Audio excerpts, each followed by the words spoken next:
Hello and welcome to So What You're Saying Is. I'm Peter Whittle. Now, my guest today is one of the most distinctive voices in the current broadcasting scene. Martin Durkin is a producer, director and writer. You might remember a few years ago at the time of the referendum a film called Brexit the movie. It was extremely influential for many people. He made that, but over the years as well he's turned his attention to such subjects as GM crops and Britain's horrific debt, and indeed climate change and the environmentalist industry. He's with me now.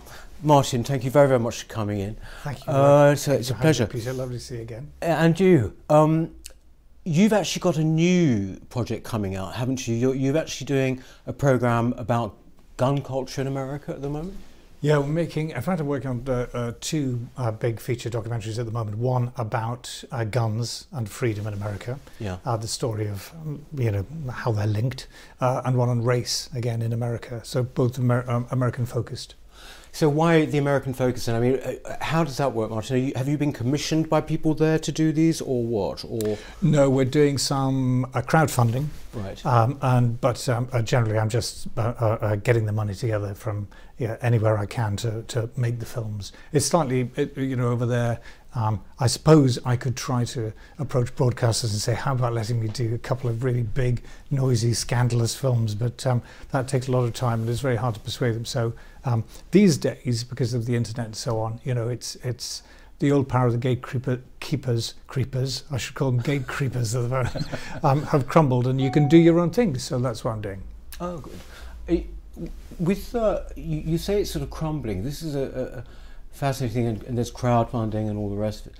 I mean, you presumably started in television at a time when it was much more, if you like, sort of regulated, in the sense that you went to a commissioning editor and all the rest of it, and then basically had to get the funding from that, and then you went off and made the film. Isn't that how it happens? That's exactly right, which was obviously very hard if you happen to be sort of slightly libertarian leaning in your views, because you've got to slot in with the views of the institution that you're pitching to. So the BBC, I always had great difficulty getting anything away with. I did do a film for the BBC once, but the crack came with Channel 4. I mean, Channel 4, I did quite a few films with. Channel 4, of course, was set up by Margaret Thatcher, and part of the remit of Channel 4 was to be countercultural and to go against the prevailing wisdom.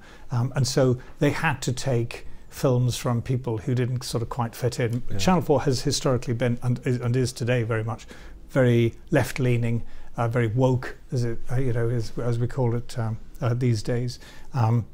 But there was, in the past, some sort of sympathetic commissioning editors in there who would countenance having kind of radical films which didn't fit in with that, and so I got a few opportunities. Has that changed? I mean, you say that in those days you got people who would take a chance or whatever. Do you think that the perception that the media world in which you operate has become more closed, if you like, has become less tolerant of new? Do you think that's a real perception, an honest one? Do you think it's one that is right? Totally honest. I mean, totally, it's absolutely right. The BBC is an organisation which represents the views of the people who work at the BBC. The pro-state, big tax, big regulating views of the new class who work there, and likewise with Channel 4. It's not a perception. I mean, it's not even. I wouldn't even say it's an open secret. It's not a secret. Everyone at Channel 4 knows what Channel 4 does. Everyone at the BBC knows that. No way in the world are they going to do a film on the BBC saying the theory of climate change is nonsense. No way are they going to do a countenance doing a pro-Brexit film or anything like that. It's very clear that that's what the mainstream media is. Well, with your movie Brexit the movie, I went to the premiere of that. That was had a big premiere in Leicester Square. I remember. If I remember, it might even have been the week before the actual referendum. Yeah. That was something that you basically raised the funding for yourself, and did you not? And I mean, and that went out in cinemas, didn't it? No, we did the Big Bash in Leicester Square, which was great fun, and then we put it on the internet, and it got, it went out on a few different platforms. I think it got approaching 8 million hits, something like that. I'm sure they didn't all watch the whole of the film, but you know, hopefully enough of them watched enough of it that it had an effect. Well, let's just take a brief look at it now before we go on. This is a clip from Brexit, the movie from 2016. The EU, s'il vous plaît. Straight off, there's a snag. On my quest to understand the EU, my first challenge is to find it. There are over 90 EU buildings here in Brussels, and a load more in Strasbourg and Luxembourg. As impressive as the modernist buildings is the number of directorates, councils, commissions and ministries which occupy them. But here the EU slips its first cog. For a democracy to function, there needs to be transparency. Martin, would you ever consider doing a film, here we are 3.5 years later, would you ever consider doing a film, is it the sort of thing you would do, looking at all the things that have happened since and the state we now find ourselves in? I'd be really tempting, because in fact I think I'd make a very different film to Brexit the movie, because things are so much clearer. And I think the battle for Brexit, the nature of the struggle has become, you know, much more clear. You know, before it was, oh, should we be part of the EU? Should we not be part of the EU? Now I think it's much more clearly a class struggle. The class lines are drawn, and on the one hand you have people who are very much part of the establishment, people who are members of, you know, who are in the public sector, or who are members of organisations that are paid for out of taxation, whose jobs depend on regulating the lives of others, and they are enormously keen on Europe. They're part of the, you know, the arts establishment, the university establishment. Well, you can tell, you know, when you go to a party, say, who's likely to be Brexit and who's not likely to be Brexit. If you bump into a second-hand car dealer from Essex, they are likely to be Brexit. Yes. You know, if you bump into a sociology lecturer from Hackney, they are likely to be Remain. You know, we know what that division is, and we know that essentially this is a clash between two sets of people with two ideas. One set of people who think that the guardians, the experts, should be in charge of us, and they should have the real power, and they love the EU because that is their project. And the rest of us who would rather not be taxed so much, and who think that, you know, perhaps we should control our own lives. And obviously that's historically very strong in Britain, which is why we're the belligerent ones in the EU. You know, that the nature of that struggle, I think, is much clearer now than it was 3 years ago. But it seems to me now that there is this kind of, you know, a bit like in America, they've got Trump derangement syndrome. Whatever you think about Trump, you know, I was there recently, and there is just a totally irrational inability to even talk about it. I feel it's not unlike that with Brexit here. You know, I mean, we're recording this in London, and London is a Remainer city. You work in what is a Remainer industry, isn't it, without question? Do you find that there is this kind of just, you know, people are beside themselves with anger about it? I mean, I found that, you know, you talk about class, there have been all sorts of things have re-emerged, and not least of all, good old-fashioned snobbery, for example. Oh yeah, no, I mean the snobbish Remainers, you know, what an absolute, you know, phenomenon that is. No, it's entirely right. I mean, the media is, you know, utterly Remain industry, and the vitriol, the absolute sort of, you know, their eyes glow red and their tails lash. They're absolutely furious, and it sort of makes me delighted in a way, because I realise what a huge blow the Brexit vote was to this class. You know, they thought they had things stitched up, that, you know, we were drifting towards the EU. The EU is full of, you know, jobs and grants, and the general ethos is that of those sorts of people being in charge through their various organisations and institutions. the intelligentsia, the largely state-funded intelligentsia. Yeah. It's their project, and it was an expression of their power, and we have just kicked a great hole beneath the waterline, and they are, you know, it's almost an existential assault on them. You know, it is awful. The oiks, the deplorables, you know, are up and at it, you know, and so the angrier they get, in a way, the more delighted we should be. Yeah, I mean, it is. They've basically had things their own way, isn't that what it is? I mean, and essentially, suddenly they've been challenged. Yeah, the natives are suddenly, Yes. you know, are taking over. And I mean, Martin, you mentioned this being a class thing. You know, to make an obvious segue, maybe, but. Politically, you've been, you know, you started off as pretty much class-based political activist, didn't you? You were a Marxist for quite a while. Marxist for many years. How many years? I mean, when were you talking, like, from teenage to what? Adult? Yeah, sort of from, you know, 14, 15. I was I think a very young underage secretary of the Labour Party Young Socialists in South Shields, and member of the militant tendency and all of that sort of thing. Got involved in trot organisation. I mean, just have been was involved in all of that until my 30s, Right. and then it was really making a series about environmentalism that made me turn, because I realised then that actually these supposed radicals weren't in favour of ordinary people at all. In fact, they were quite appalled by ordinary people becoming better off. I realised that, you know, selling left-wing mags outside Brixton Tube and all that sort of thing, I did the works, that ordinary working class people weren't interested in buying this nonsense about how, you know, communism is just the best thing ever. They had far too much sense. It was middle class students who were interested in this, and slowly it dawned on me, the nature of the Green movement, the kind of constituency for this politics, that it wasn't in fact the politics of ordinary people being more powerful and better off. You know, socialism had meant to be about the liberation and enrichment of ordinary people, but actually greater state power involves the opposite.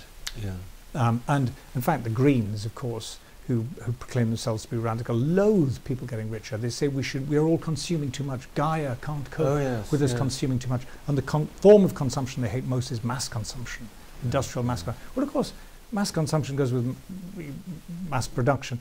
This is the very thing that has made ordinary people better off, spectacularly better off over the last 100 years. And so this notion that we're going to go back to handicraft production actually is, these are the whims of well-off people who are actually repelled by the prosperity of ordinary people that capitalism has brought. So in a sense, I've kept the class analysis, but it's kind of flipped. I feel like I'm more on the side of ordinary people today than I was when I was a filthy Marxist. On that point, I mean, I think it seems to me as well that with some of the environmentalist movement, it's not just a class thing, it's a sort of almost humanity-hating thing. I think they actually sort of don't particularly seem to like people. Before we talk more about it, we're just going to take a look at a clip. This is from Martin's film, The Great Global Warming Swindle. Man-made global warming is no longer just a theory about climate. It is one of the defining moral and political causes of our age. Campaigners say the time for debate is over. Any criticism, no matter how scientifically rigorous, is illegitimate. Even worse, dangerous. But in this film, it will be shown that there is nothing unusual about the current temperature, that the Earth's climate is always changing, and that the scientific evidence does not support the notion that climate is driven by carbon dioxide. You must have ruffled a hell of a lot of feathers with that particular film. Yeah, they got really cross at that. We had lots of Ofcom complaints, and it took a long time to handle that. It was it was very, very bad news.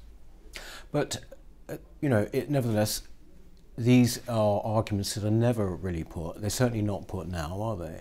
I mean, do you sort of make enemies, if you like, in your industry by doing these films? Do people actually sort of like think, oh, there's Martin Durkin, you know, or whatever? They do. I mean, not the people who know me. I think No. that when people get to know me, they usually think, "Oh my goodness, I thought you were a total devil," but really, you're just you're gorgeous, really. Yeah. There is a lot of. I mean, they really do hate it when you. Well, you know it. I'm sure you get an awful lot of it as well. I mean, the intelligentsia, the metropolitan intelligentsia. They might look all nice and polite, but they can be really nasty. And I think that yes. I don't mind it so much. My missus really it hits her hard, and I feel I can take. You go out for a fight. I mean, you're a fighter yourself, so but you know what it's like when it comes back at you. Oh yes, yes. I mean, you though actually put yourself very much at the forefront of your work. I mean, so I would say the best things, because I have to add, obviously, that you've done loads of different things and great programs with Brian Sewell, who I used to know, and things like that. Yeah. So there's a huge amount of work you do, but in these big set pieces, Martin, you are very much there, aren't you? I mean, people have called you Michael Moore, or kind of Michael Moore of the what, I don't know, of the right or of the libertarian right or whatever, but you're very much the author of some of these films, aren't you? I mean, well, that happened accidentally because I was doing films for Channel 4 way back when, however many years ago now, a bit old, 20 years ago, whatever. It was the lawyers said actually that I have to be in the films because it makes the point that it's a polemical film. Oh, I see. Because if you're not in, then it becomes Voice of God, and then we get more complaints. So if I'm in, then it's obviously a point of view film. And so I was sort of sucked in, rather like that. Yes. Not that I'm not sort of utterly gorgeous and deserve to be on telly anyway. But, well, how long have you been in television generally, Martin? How long? I mean, is it always been your career, or did you do other things before? Or? I was in print before, print journalist before TV, and then sort of accidentally sort of fell into TV. Yeah. But and never particularly liked it, and then sort of got stuck. And I think possibly because I never particularly wanted to be in TV, I kept making films that I didn't mind if it was the last film I made. Yeah. So not caring whether you have a continued career in TV is totally necessary. I think if you're a libertarian, because it's very, it's an industry where, it's not very friendly to libertarian arguments. So you kind of not got to have a sort of death wish in order to do these films. Is that what you would actually call yourself now, a libertarian? Is that, if someone said, what are you politically, that's what you are, is it now? Yeah, having said that, I'm sure there are, libertarians like Richard Wellings, who would probably say, I'm not sure that bit's libertarian and that bit libertarian, but broadly speaking, I think that's, broadly speaking, I would say you're a libertarian. I don't know whether you would deny that. I think I probably, it's one of those things now, Martin, I don't even quite know actually what it means, because it seems to mean so many different things to different people. I wouldn't say I'm economically libertarian. No, I quite like institutions, for example, or rather I did like them until Brexit. But, I think one thing you mentioned the industry there and what people think of people on the right or libertarian. Of all the people who get in touch with me, having seen this show, for example, a lot of young people, obviously talented, particularly want to do what you do, right? They want to be in TV or filmmaking. They want to do things, whether it's fiction or whether it is, drama or whatever, but from a different perspective. What should they do? I mean, it's very hard to tell them. Should they steer clear of the mainstream media now? What should they do? I think they should get their phones out with their, 4, 5G, whatever the thing is, and start to make films. And these days you can get a laptop with a bit of editing kit, edit the thing together, shove it up, and just start absolutely from the ground up. I mean, these days the barrier is not the cost of technology, which is really good. Yeah. The barrier is how good will the film be? Have you got something to say? And obviously you've got to kind of work out the best way of saying it. You've got to have a sense of theatre, and you've got to have a sense of structure and all that kind of thing. But essentially there are fewer barriers than there ever were before. So I'd encourage everyone to, just dive in. So it's not really a question of, I used to be in television myself, and you used to go into ITV or wherever it was, and you said, right, start at the bottom as a gopher and work your way up, become a researcher and all the rest of it. That's not the way really to do it anymore. I mean, there's still an element of that, but I think they're not mutually exclusive. Yeah. You know, you can always try and get into, and the independent sector is very big as well, and I think that's also a good route. So you don't necessarily have to be a, you know, BBC trainee as it used to be as a way in. You know, you can, you know, hustle your way into an independent much more easily than you can one of the bigger institutions. Yeah. You know, you ring someone up saying, please, can I come, can I work for free for a week, and then you turn up early and you leave late, and you make sure you make everyone cups of tea. You know, you just hustle your way in. Yeah. The nice thing about the industry as it's changed is it's become more of a kind of hustlers industry. If hustler is the word no, I think I want. You obviously you made Brexit the movie 3 years ago, and you talked about, you know, what's happened and the anger of the elites, if you like. How has it changed your attitude, say, to this country, or has it? What we've seen happening over the past 3 years, has it changed the way you look at Britain? It's made me excited. I mean, I'm a lover of history like yourself. You know, I think Britain is a completely great place because there's a profound love of freedom here, which a lot of countries don't have, which a lot of countries on the continental Europe don't get because there's not such a healthy tradition of it. You know, there's a real tradition of ordinary people having a passionate disdain for bureaucracy and intellectuals and so on and so forth, which I think is really good. And I think that's been reviving in recent decades. We're much more entrepreneurial, I think, than we were in the 1950s, 1960s and 70s. You know, all young kids now, you know, the whole of universities is crumbling. Young kids are just wondering, well, do they really need to go and do these courses? Maybe they're just going to set up a little company or do this or go straight into a job. You know, so many things are going in the right direction. And Brexit was such a result. I mean, obviously it's a battle that hasn't been resolved yet, but I'm hoping that a kind of a really freedom-loving kind of, dare I say, more Thatcherite Britain might emerge from this. I'm not sure that I wouldn't like to see Scottish independence, because I think that would do the Scots a world of good as well. I think if the Scots had to actually survive on their own money rather than sucking up welfare from someone else, you know, actually that would sort of get a reality check is what Scotland needs.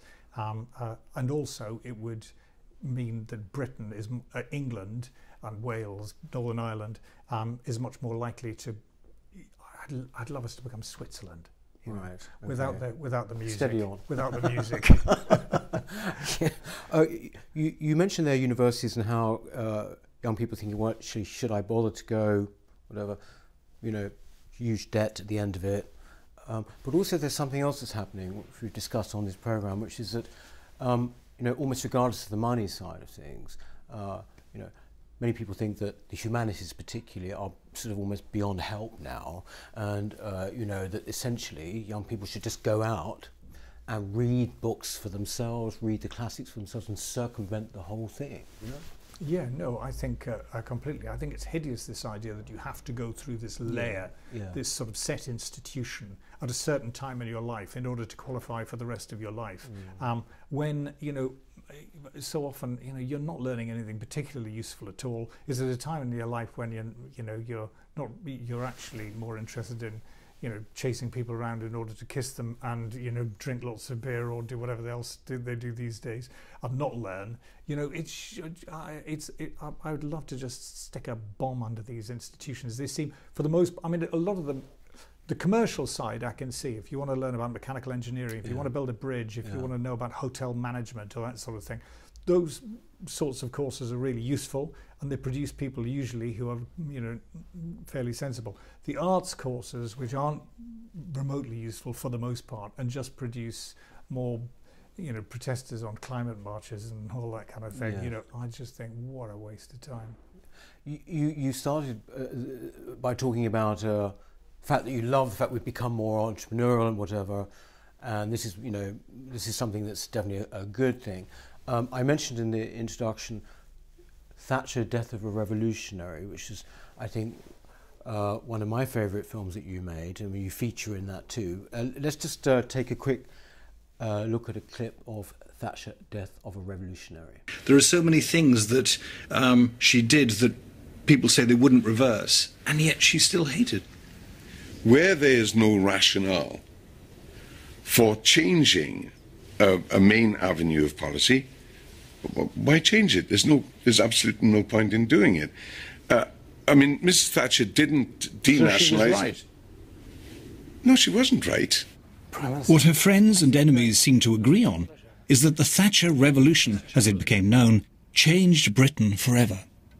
I was someone who grew up in the 1980s and watched what she did, very difficult decisions, and as I said, she was absolutely on the right side of the big arguments, and in a way the biggest legacy and testament to her was that the governments that came after her, even though there were Labour governments that had complained bitterly about what she had done, they kept what she had done. Martin, in that film, the basic thesis of it is that Thatcher was actually an extraordinary radical for working class people, and you know, you've got these great pieces in it where you see quotes from the intelligentsia of the time, Jonathan Miller and Lady Warnock and people like this, and the things they said about Thatcher, you know, extraordinary. But she didn't care, didn't she? That was the wonderful thing about it. There's a wonderful clip in it where you're interviewing Kinnock and saying, what would you change back? You know, if he was leader of the opposition, what would you change back from what Thatcher did? And he just is silent, isn't he? He's just quiet. He can't. He's got no answer. Yes. Well, I find it's very easy to beat in arguments. Well, Neil Kinnock, but also a lot of socialists in general and members of the intelligentsia on the subject of Brexit or climate change, because by and large they're never challenged. You know, they have control of, for the most part, the media.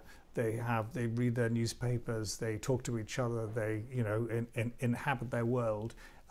And there rarely does anyone come and just state the bleeding obvious to them. Yeah. And when you do that, they often, as Neil Kinnock, look as if someone's just pulled the plug out. Yes, exactly.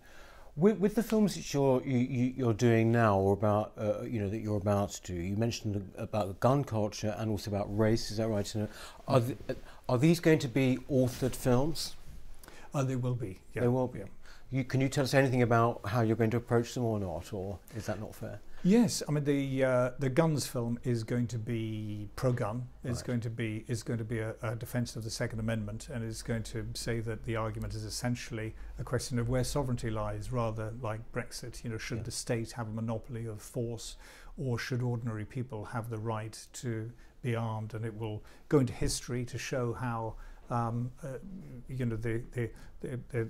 popular possession of guns absolutely is tied up with individual freedom, and the attempts to deny the right of ordinary people to be armed is entirely connected with tyrannical government. Right. And it looks at America today, and looks at the ownership of guns, the problem of the murder rate, who's shooting who and why, and all the circumstances around it. But I've no doubt I'll get a good kicking for... I was going to say, it's been a bit of a hard sell, surely, at the moment. I mean, I would have thought. Well, I mean, you might think so, but I don't think so. I think it's a really strong argument about guns. If you look at the murders that go on in America, the people killed by guns, the atrocities form it, although utterly awful, form a tiny percent, 0.1% of the people killed by guns in America, and atrocities happen all over the world. So in fact, you can't simply link. That association is not straightforward.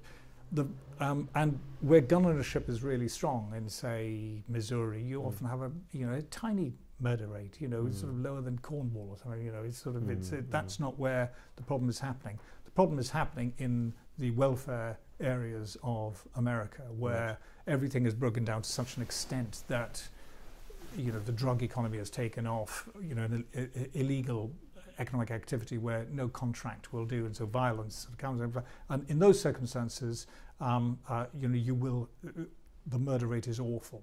And among African Americans, the murder rate is actually. But actually, if you scratch the surface, that's really the welfare problem. The welfare problem is awful in America. It's awful in a lot of countries, but it's particularly bad in the US among those. And really, you've got to strip away that problem. But ultimately, the question is, where does sovereignty lie? And I think this is an aspect of the gun issue that people in Britain don't quite get, or they don't appreciate. They think it's sort of like an issue, maybe, I don't know, like fox hunting or something here, but it's really a principle thing, isn't it? It goes right to the heart of... Absolutely profound in America, because the very basis of it was, the attempt by the British Crown to take the guns off ordinary Americans, because you can't keep people down if they're armed. Yeah. That is one. Throughout the Middle Ages, the serfs were not armed, the serfs were kept in place. But as soon as you have a population with guns, you cannot keep them down. This was the anti-slavers were very keen on the Second Amendment, because they knew that if African Americans got guns, slavery would die. And in fact, gun ownership played a huge part in the civil rights movement, the long civil rights movement in America, because it was when blacks got guns that really the problem started in the South, and they couldn't, and that connection went right through to the civil rights movement in the middle of the century. Rosa Parks, was very confident that she wasn't going to get messed with, actually, because everyone in town knew that her father had a lot of guns. No one was going to mess with the Parks, because he wasn't going to put up with it. And in a lot of places in the South, the Klan would come riding into town and then suddenly be confronted with a lot of African Americans with guns, prepared to use them. And that's what stopped the Klan going into towns. So there's even today, if you look at attitudes towards gun ownership, they're much more positive. People are very much more pro-gun within the African American community than in the white. I hate all that black and white stuff, but anyway. This is going to be a feature-length film. Yeah. Oh, okay. I think we've got a link actually we can give people. I think you've got a Kickstarter or something that you can. We have, and a wonderful trailer with some, because we've done some of the interviews already with some great people like Larry Elder and Walter Williams, a whole bunch of people who are fantastic interviewees. And with your other films, if people want to see them, Martin, like I've got being so terribly old-fashioned, I have them on DVD here. We've got The Great Global Warming Swindle, this one, and then a wonderful one, Britain's £1 trillion horror story, which does actually change the way you look at the future. But these can be seen online, is that right? As well, can they? I think they're online. I think they've been pirated and shoved online. Right. So go and watch the pirated version online. I think the DVDs are available through Amazon as well. Right. Okay. Well, Martin, thank you very, very much. All the very best with the new films. Thank you very much for coming on today. Peter, thank you so much for having me. And good to see you again. Great. Thanks so much for watching So What You're Saying Is. Please remember to subscribe. I say it every week, but that's because I mean it. See you next time. Thank you.